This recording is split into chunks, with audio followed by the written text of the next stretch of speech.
Chapter 2, Ranges. I curse out with anger when I find myself back in my room without the ability to move or see. I'm not shocked to find out I cannot hear my words. I yell with no actual noise being emitted. Out of desperation, I start screaming for my mom. Funnily enough, as if those were magic words, I start feeling my face. I can feel how my temples tense up as I finally open my eyes. I feel the cold air on my face, head, and neck as I move around with a sweaty body. The furnace might be acting up again. It's very warm under my blanket, but my head is starting to hurt from being out in the open cold. As my sight adjusts to the light, I notice the night is fading away. No presence of an old lady anywhere, but there is a strange feeling in the room, almost like déjà vu. It must be the sleep paralysis. This is the first time the woman with anger issues has appeared right before the nightmare. Unless I don't remember. I get up and turn the light on. I sigh. Much better, so much better. An hour later, when I sit at the dinner table in the kitchen, my brother opens his room and goes to the bathroom. The sun is out, and any noise outside does not belong to the darkness. Any noise is automatically blamed on squirrels. It's funny how the mind does not think of squirrels as the culprit of the night whispers. It usually takes a while to convince myself, after thinking of the worst-case scenarios, that it is the primitive brain talking. The thought of actually being able to differentiate from a squirrel and something more menacing is not something for my mind to accept just yet, so squirrels. Joel is about 5 feet 4 inches tall, the same height as me. Having been born in a remote town in Oaxaca, Mexico, we are most likely Zapotec descendants with very little conquistador blood in us. It's very obvious once I'm in front of the mirror and I look at my brown skin that reminds me so much of my dad and most of the neighbors I had back in Mexico. All I need is a feather crown and a bow and arrow and I would be your Mayan warrior. Or your beacon of hope to start a revolution in a dystopian future. I need to lose a few pounds and gain some breasts for that though. Plus I doubt I would ever volunteer as tribute. I'm considered short for the standard here in my new home, but I never minded. Some seem to care more than I do. I had this strange dream, says Joel, walking stiffly, struggling to fully wake up, with his eyes a little puffy from sleeping. No way, I say in shock, already thinking that we probably had the same dream. I also had a very strange dream. There was this doctor that was apparently disappointed in me, and I somehow knew her. I had done something wrong, don't know what. She was scolding me. I have no idea what it means. Just odd. Oh, I did not dream that. I laugh. I was thinking you had the same dream I did. Twinsies, I was gonna say. I say flamboyantly and start laughing harder. What? Says Joel, not finding it funny. Anyways, I say. I explain what happened in my dream, from the machetes to Hertritis, to the snakes, and to the old lady and my sleep paralysis. Sounds creepier than scary doctor scolding you, he tells me. I would sleep with the lights on tonight if I were you. I think I will, I say. But reading people's minds wirelessly sounds kinda chingón. Right. Do you think the Hertritis which was the demon in your sleep paralysis?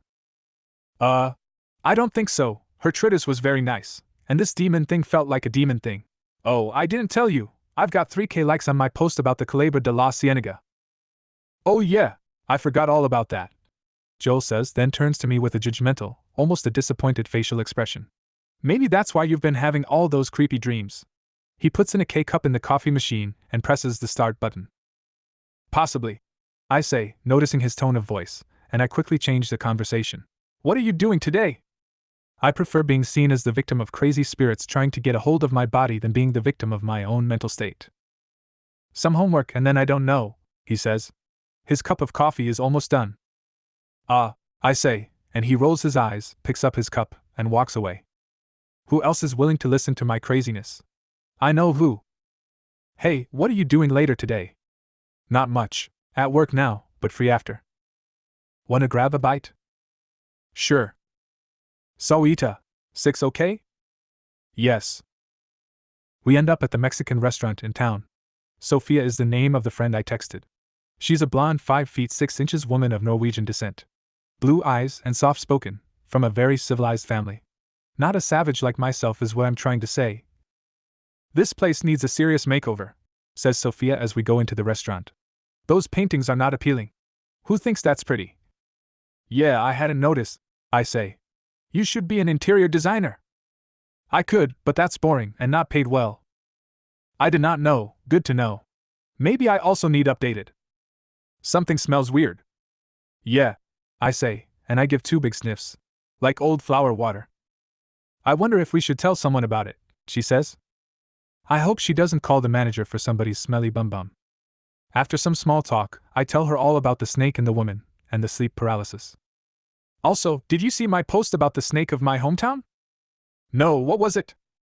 There's this holiday where the people of the town celebrate and thank this snake that has provided protection to the people, and they have this special meal that is cooked specifically for the snake. It's only beans and other stuff, but it's a belief that has survived the colonialism era to this day.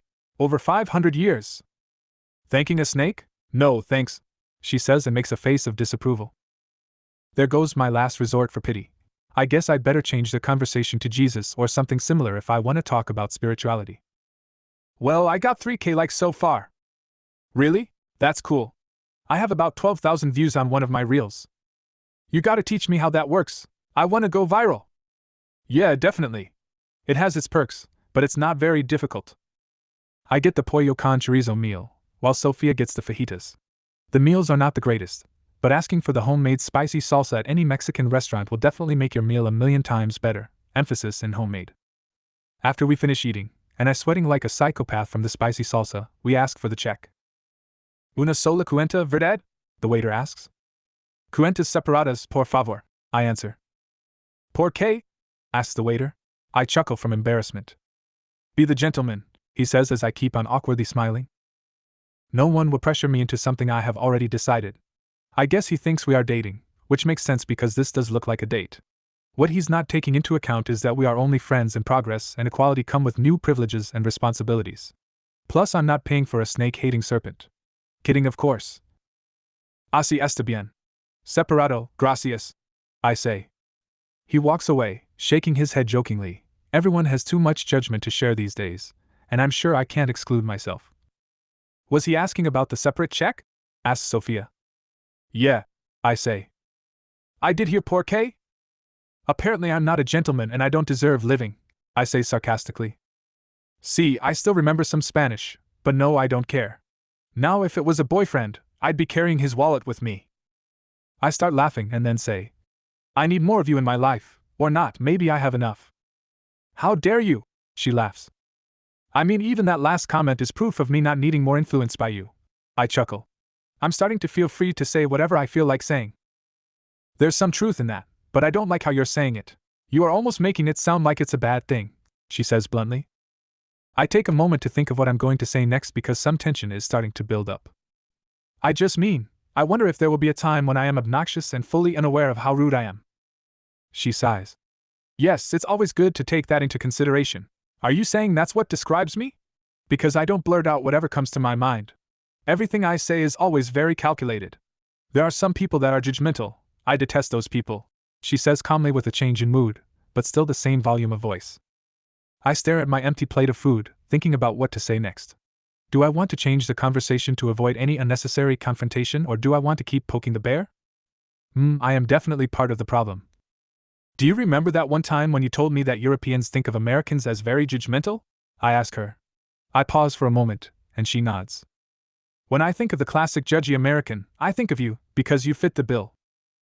I might have opened Pandora's box, but what am I gonna do if it is having opinions we are talking about? It takes her a moment to respond and defend herself. I have met judgmental people. They are bitter, cold, conniving, and take little to no consideration for people's feelings. They literally have no filter. That's what my friends in Europe meant, and I do agree with them. Well, I don't see the... We already started this, so might as well finish it. I don't see much difference between what you described and you. I would take bitter and conniving out. Oh no, there's a big difference, she interrupts. Can you give me an example of these people you've met? I say. Neither of us are really upset. I'm just having trouble understanding who you are talking about. Okay, for instance, she stops to think. There was this time a lady at church started yelling at me. I, in her opinion, needed to behave more like a proper girl, and if I kept on behaving like a heathen, I would never account for anything. First of all, she was a complete stranger to me, and she had the audacity to yell at me as if she had the right to do so. Not even my parents yelled at me like that. She blinks fast, refraining herself from sharing too much information.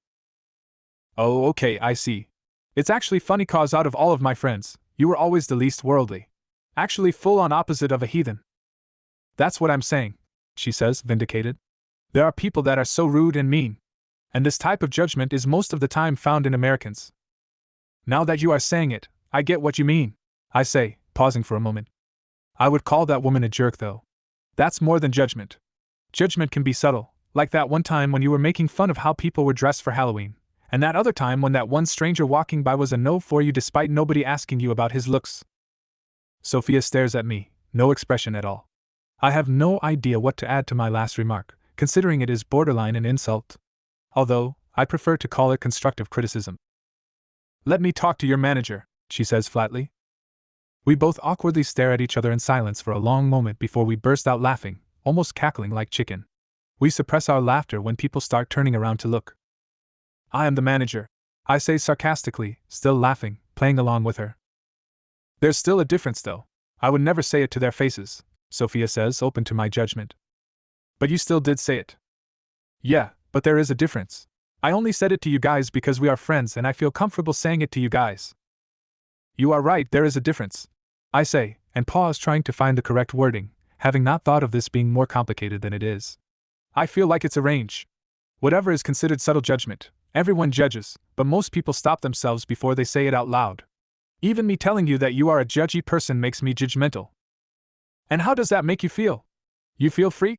says Sophia and chuckles. "In a sense, I guess," I hesitate to say, then pause. "No, actually it is very freeing. As free as you do every time you speak your mind. Otherwise our friendship would be me listening to anything you have to say. We would not be having conversations if I did not share my opinion about things you believe in, and vice versa." "Yes, I agree. And I guess the friendship would not even be genuine if I was scared of your opinion. What I was saying is that I am different from all of these bitter people you would not want to be around. And that's true, I wouldn't want to be around a jerk face. Yet I still believe judgment is different. It can be tolerated, and someone can be judgy without being a bully. Kind of like passive aggression." "I can see that," Sophia says, hesitant about agreeing. "I feel like it's a scale. It starts with thinking without speaking your mind, then goes to telling the people you trust, then goes to..." I look up at the ceiling to gather my thoughts. "It goes right before those jerks you've been mentioning." Sophia is taking her time to respond. She's a very diplomatic lady. Based on knowing her for the past 10 years and what she has been willing to share about her family, I know her personality and can predict how she is going to respond to whatever I say. Hence, me feeling safe about sharing my thoughts. "I only partly agree with you, but I can understand what you are saying," she says. "Please tell me you hate me or something, I feel weird," I say. "Trust me, I am trying really hard to find something to shame you for," Sophia laughs, making the atmosphere more friendly. "Of course you are," I start laughing with her. "How about you vacuumed all your food instead of eating it? That's disgusting." I drop my jaw, and she starts laughing harder. It's hard being in the spotlight, but at the end of the day it is good to be reminded that we are all human. Life is difficult as it is, but I don't mind some drama llama every once in a while. "Now I'm dramatic? Thanks." I start laughing. "No, thank you for being one of the only people that has made me feel like my voice is worth listening to. It really means a lot. You have no idea how much." This is one of the most sincere statements I have ever made. Someone actually considering my opinion to be valid. Especially coming from an all-American girl. It's very hard to find people that deep down value what I have to say. I mean, we are friends, and friends, like family, are expected to have arguments and actually communicate. It has to do with emotional intelligence and how far in your journey you are. Growth should be something everyone should aspire to experience on a daily basis. "Thank you for being a friend," I say, and she nods. "What are you doing after?" "Nothing at all. You should come over to my house, and we can watch a movie or something," I say as we stand up and start walking. "Yeah, that'd be nice." "I know that's boring, but we're boring people, so that's okay." "Yes, we are, unfortunately. Such an ugly painting," she says as we go past the same painting. She looks at me with guilt as she realizes what she just did, and I wink at her. She looks away, trying not to laugh. "By the way, you are in charge of your mouth. No need to blame me or anyone for what comes out of it." "Fair enough," I struggle to admit.